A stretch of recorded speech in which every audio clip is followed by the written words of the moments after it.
So that's what's inside the DJI Mic Mini wireless microphone box when you open it.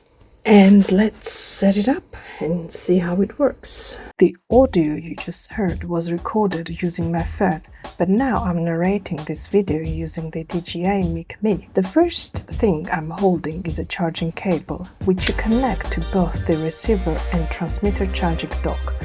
Then connect the USB port to a power adapter.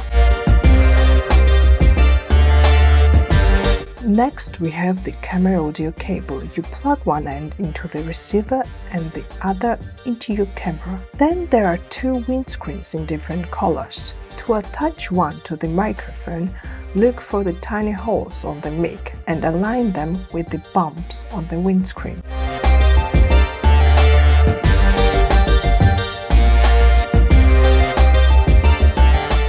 Taking it off is just as easy. The little piece I'm holding is a clip magnet. This allows you to clip the microphone in two ways, either using the built-in clip on the mic or with the magnet it comes with. Now let's look at the receiver and the mobile phone adapter. First, remove the cover on the receiver and slide in the phone adapter. You can see that both the receiver and transmitter have a power button, which is how you turn them on. But before powering up, I'll grab my tablet to test it out. Plug the adapter into the USB-C port and then turn everything on. When both devices are working correctly, you'll see green lights. The green light under number 1 means the receiver is connected to transmitter 1.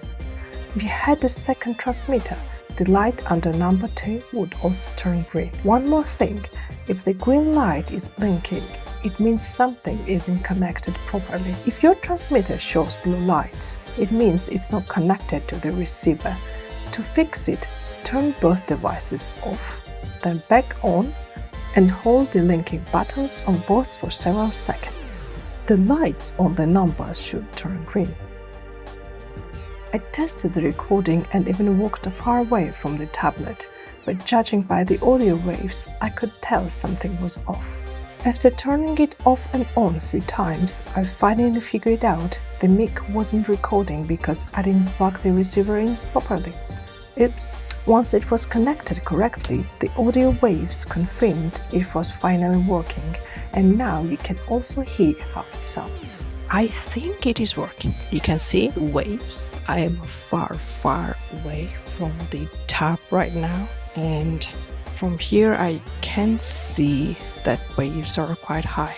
You might have also noticed the dial on the receiver. That's for adjusting the audio input gain in real time. Thanks for watching. I hope this video was helpful, and see you next time.